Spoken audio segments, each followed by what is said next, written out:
Hey guys, so today this video is going to show you how I tie knocking points on. I see a lot of conversation about these all the time online, and I thought what better little simple video to do than a video to show how I do this. So let's start by saying where are we going to put the knocking points? And a simple rule of thumb, you got to have a bowl square, of course. For me, I shoot for around a 1/4 inch above center. So I'm looking, I got my bow square on there, lay it level on the shelf, put it on the string, and I'm looking at I want it centered at about a 1/4. Now, if you're setting up to shoot 3D, you want to lower your point on, so you want a little higher knocking point, and hey, I'll be the first to tell you, you can get away with a pretty high knocking point, and it's going to, your arrow's going to be angling down, so it's to your benefit. But it isn't going to fly as perfectly. Let's say we're going for hunting. We want a dart. We want that thing as straight and flat as it can be when it's flying out of the bow. I like about a 1/4 inch for the center of my nock. So I use 2 knock indicators, of course. I have them tied on this bow, so I'm not going to redo that. I am, however, going to show you how I do this and give you a couple of quick tips. There's other ways of doing it, other knots. This is a simple way. Start with a piece of serving there, and I use string wax. Beeswax is best. Silicone, it'll move more on you, and I just run it through there. I want it to grip when I tie it down, my knots. So I just run that string through there, and it'll make it stick really nicely. And then I start with, for me, go to that bottom point below that 1/4 inch, and I do 2 overhand on top. So 2 overhand, cinch it down, and then I, under the bottom, do a single. And then I come back to the top, I do 2 overhand, and then 2 underhand, and continue your way down the string as deep as you want. Then at the end, of course, I cut these ends off and then use a cigarette lighter, melt those down, lick your finger, touch them, and they're there to stay. A lot of people like them so that you can screw with them, and screw them up and down to move them. I want to pick my knocking point, and something that you can use to figure your knocking point out and what flies best for you is use masking tape. Just put masking tape on the string at a 1/4 inch, put one above, one below, go out and shoot your bow. If you like the impact of your arrows, then take one of those pieces of masking tape off, tie your knock on, and then take the top one off and tie your other one on. So use masking tape to find your spot. That way you don't have to tie these on, see that you don't like it, and then tie another one on. You don't have to put yourself through that process. Now, that's how we put these on. Pretty straightforward, pretty simple. Instead of me sitting here struggling to untie this now to get this off my string, I can do that later and not torture you with it. The next thing we're going to do is reveal my little secret personal problem, which is I've got arthritis in this finger now, and that's my string hand.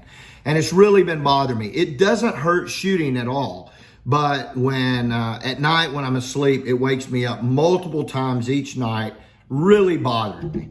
And so I'm concerned. It's not going to get better. It's arthritis. And so something that I've been playing with is, okay, maybe I need to reduce the stress. I'm still going to shoot fingers, sometimes, most of the time, but I'm also going to consider, hey, how about I start shooting a release? With my traditional bows, save my finger. I'll be 55 here in a couple of months, and I don't want the rest of my life to be miserable. So we're going to tie on a D loop for a release, and then we'll do a video on shooting that. So to tie a D loop on, I'm going to start with about 4.5 inches. 1, 2, 3, 4, 4.5 inches of BCY center serving.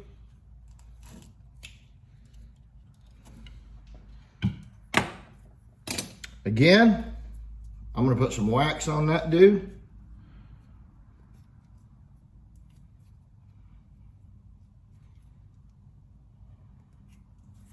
Now, with these, let me get my cigarette lighter.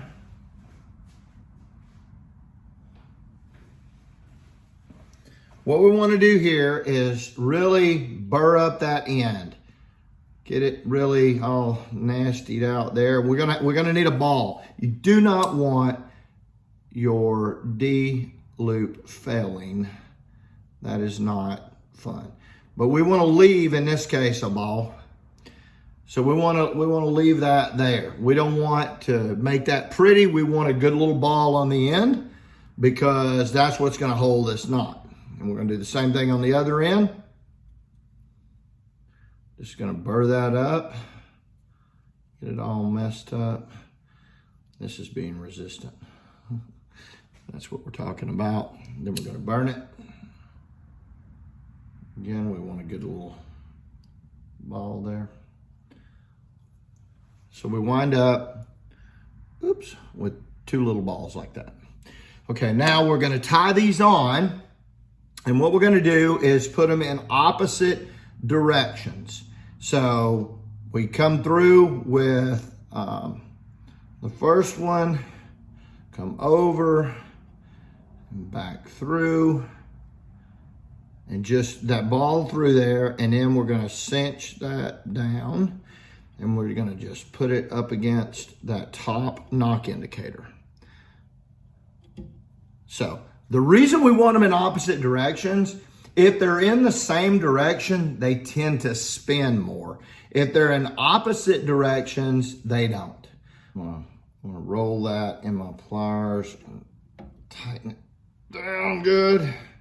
Now, I'm gonna pull it over, and then I'm gonna go through my loop, and then this is where it's gonna get tight. I've got to pull that down and then make it back through that outer loop right there. And there it went through.